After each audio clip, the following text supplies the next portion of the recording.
बुनकर की हालात ऐसी हो गई है कि ये 2-3 बरस से रोटी रोजी के लिए एकदम मुहताज हैं। मैं बता दूं कि अगर ये जो सांसद हैं आजमगढ़ के धर्मेंद्र यादव जी, अगर ये बुनकरों की लाचार हो गया है, जो बुनकर मजबूर हो गया है, जो बुनकर कमजोर हो गया 30 रुपया कर दिए ना। मतलब एक लूम की जो इस समय हमारी मौजूदगी उत्तर प्रदेश का एक बहुत पुराना जिला आजमगढ़, और आजमगढ़ ज़िले का एक बहुत बड़ा कस्बा है मुबारकपुर। दोस्तों ये मुबारकपुर जो है एक ज़माने में अपने रेशमी नगरी के लिए जाना जाता था, और ये मुबारकपुर वो जगह है जहाँ पर अगल बगल गांव से हज़ारों लोग काम करने आते थे। यहाँ पर जहाँ हैंडलूम का बहुत ज़बरदस्त काम होता था, वहीं पर पावरलूम की मशीनें भी हैं और साड़ियाँ बहुत ज़बरदस्त तैयार होती थीं।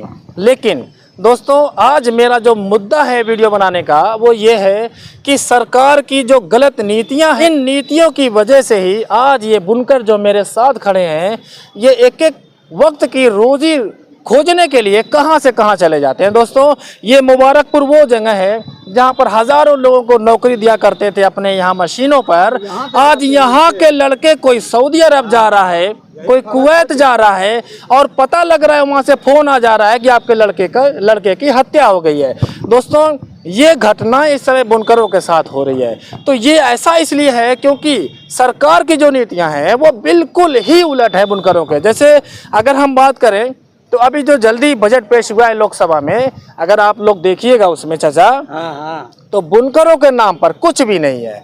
जबकि कहते हैं कि इस देश में जहां किसान अन्न देवता है तो ये लोग वस्त्र बनाते हैं और ये वस्त्र देता है, लेकिन सरकार किसानों के लिए खजाना खोल देती है और इन बुनकरों के लिए एक रत्ती भर भी दिया नहीं जाता है। और यही वजह है कि इनकी हालत दिन ब दिन बदतर होती चली जा रही है, और ये अपने रोजी के लिए, खाने के कुछ पैसों के लिए अपने बच्चों को इतनी मोहब्बत से पालते हैं, उनको अपनी नज़रों से दूर कर देते हैं। सऊदी अरब, बहरीन और कुवैत, जितना भी मैं बोलूँ हर जगह भेज देते हैं। और सबसे बड़ी बात यह है कि कभी कभी ये फ़ोन भी आता है कि आपके बच्चे की हत्या हो गई है। तो इसमें सबसे बड़ा जो रोल है वो सरकार की गलत नीतियों का है। चाचा तमाम लोग यहाँ मौजूद हैं, क्या नाम है आपका? इरशाद अहमद। कुछ कहना चाहते हैं बुनकरों के हालात पर? हाँ, बताइए। बुनकर की हालात ऐसी हो गई है कि ये 2-3 बरस से रोटी रोजी के लिए एकदम मुहताज हैं। जी जी। और इधर उधर दौड़ते हैं, भूखे मरते हैं, इनके बच्चे जहाँ जाते हैं वहाँ मर जाते हैं, उनको रोजी नहीं मिलती है। इसलिए बुनकर यहाँ बहुत परेशान है। सरकार बुनकर के लिए कुछ नहीं करती है। कुछ नहीं करती है। और इसमें कुछ मैटर बिजली का भी है क्या? बिजली, जब कहने का मतलब कि यहाँ पे भाजपा संसद था तो कहने का मतलब बिजली 24 घंटा थी। जी। और यहाँ बिजली एकदम नहीं रहती है, हरदम कटपीट, कोई वक्त ही टाइम नहीं है इसका, कब कटेगी कब आएगी। चाचा और बिल का पैसा दिन पर दिन यहाँ पर पूरे प्रदेश से सबसे महंगा यहाँ है। सबसे महंगी बिजली उत्तर प्रदेश बिजली है। और बुनकरों को कोई सब्सिडी सरकार इस समय नहीं दे रही। इस समय कहाँ दे रही? बिजली महंगी पड़ रही है। हाँ, तो जहाँ पर इनका कारोबार चौपट हो चुका है वहीं पर बिजली बेहद महंगी है। दूसरी बात चाचा, अभी जो लोकसभा चल रही थी उसमें मैंने देखा जो कार्रवाई हो रही थी, मैं लाइव देख रहा था टीवी पर, संसद टीवी पर।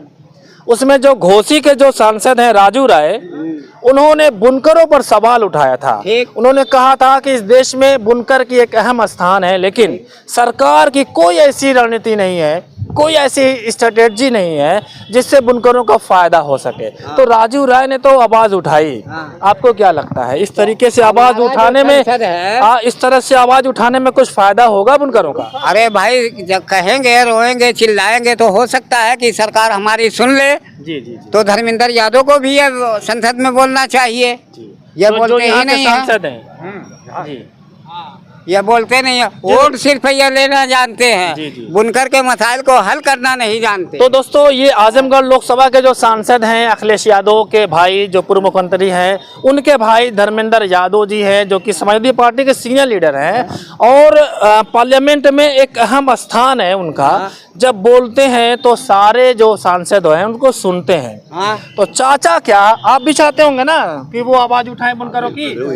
सब लोग चाहते हैं। तो मैं बता दूं कि अगर ये जो सांसद हैं आजमगढ़ के धर्मेंद्र यादव जी, अगर ये बुनकरों की बात उठाएं हाँ। तो ये बात दूर तक जाएगी दोस्तों।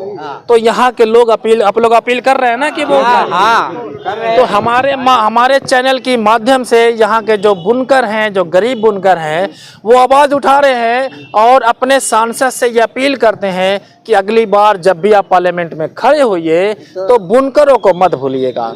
ये जो बुनकर लाचार हो गया है, जो बुनकर मजबूर हो गया है, जो बुनकर कमज़ोर हो गया है, आप उनकी आवाज़ संसद में उठाइए, क्योंकि आप जहाँ के सांसद हैं यहाँ बुनकर बड़ी मात्रा में वोटर हैं यहाँ के।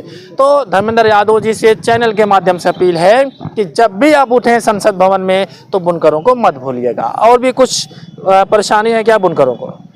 बुनकर के कुल परेशानियां न है, तब ना यार भाग जैसे साड़ी बिकना ऐसे नहीं कुछ बिक रही है। 2-3 बरस से साड़ी एकदम बिक नहीं रही है। ये भी एक मैटर है। धर्मेंद्र यादव को इसलिए कुछ कहना चाहते हैं? घटती जा रही है। जिताया गया, बात पहुँचाए हमारी। हाँ, यही इन लोगों की यही मांग है। हाँ, लूम की बिल बहुत बढ़ा दिए ना, 430 रुपया कर दिए ना। मतलब एक लूम की जो बिजली बिल है, हाँ, कि महीना। उस पर तो लगातार लड़ाई जो है, जो संगठन है बुनकर संगठन, वो लगातार लड़ाई जा रही है, वो लड़ाई जा रही है। लेकिन क्या होता है, वो तो फ्यूचर के गर्त में है, क्या होता है। लेकिन चाचा के अनुसार यहाँ भी तमाम लोग हैं, वो कहते हैं कि जो साड़ी वाला मामला है, बुनकरों की जो साड़ियाँ तैयार होती हैं उसका निकासी नहीं हो पा रही है। हाँ, वो और निकासी न होने की वजह से भी बुनकरों की हालत मजदूरी घटती दिन ब दिन बहुत खराब होती चली जा रही है। और जो एक साड़ी के पीछे जो मजदूरी मिलती थी वो भी घट गई है। तो जब कहते हैं कि जब सेलिंग किसी चीज की नहीं होगी तो दाम घटेगा। तो यही कंडीशन है, साड़ी बिक नहीं रही है, मजदूरी घट रही है, यहाँ बहुत ज्यादा लोगों को परेशानी है। तो दोस्तों, ये बुनकरों की नगरी है मुबारकपुर, जो कि रेशमी नगरी के नाम से मशहूर है।